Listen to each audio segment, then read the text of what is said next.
నేను doctor Venkat Vijay, heart and lungs సర్జన్ని.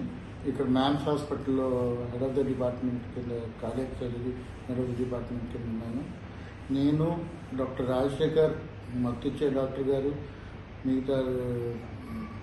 మిగతా మా బృందం కలిసి ఒక అరుదైన ఆపరేషన్ చేశాము నిన్న.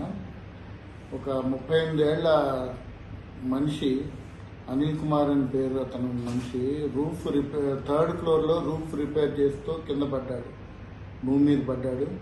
అది కూడా సిమెంట్ పైపుల మీద పడ్డాడు. దాంతోపాటు ఆయన రైట్ హ్యాండ్, రైట్ చెస్ట్ మీద పడేటప్పటికి వాటికి right chest bones, right hand 2 bones plus right లోపల లంగ్స్ క్రష్ అయ్యాయి. ఒక foreign body cement pipe piece వెళ్ళి ఛాతీలో గుచ్చుకుపోయి లోపల ఉండిపోయింది ఊపిరితిత్తుల్లో. మేము ఎమర్జెన్సీగా ఈ ఆపరేషన్ తీసుకున్నాము.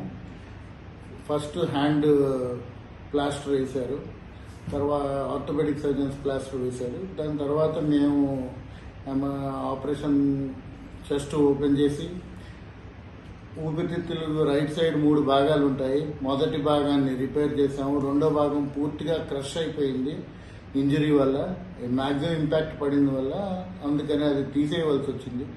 మూడో భాగం సగం దెబ్బతినిపోయింది, అందుకని ఆ సగాన్ని తీసేసి మిగతాది అంతా రిపేర్ చేసాము.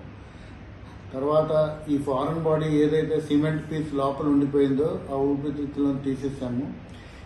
2 బొక్కలేమో ఊపిరితిత్తులను గుచ్చి పాడు చేసాయి, ఆ బొక్కల్ని తీసేయవలసి వచ్చింది. ఇదంతా ప్లస్ ఈ రక్తస్రావ్యాన్ని అంతా బంద్ చేశాము. బంద్ చేశాక పేషెంట్ని మిగతా రిపేర్ చిన్నవన్నీ చుట్టుపక్కల రిపేర్లు చేసి చెస్ట్ క్లోజ్ చేసి పేషెంట్ స్టేబుల్గా బయటకు లాక్కొచ్చాము. పేషెంట్ ఇప్పుడు బాగానే ఉన్నారు అండ్ రెడీ ఫర్ ఒక 2-3 రోజుల్లో we will plan for discharge the patient.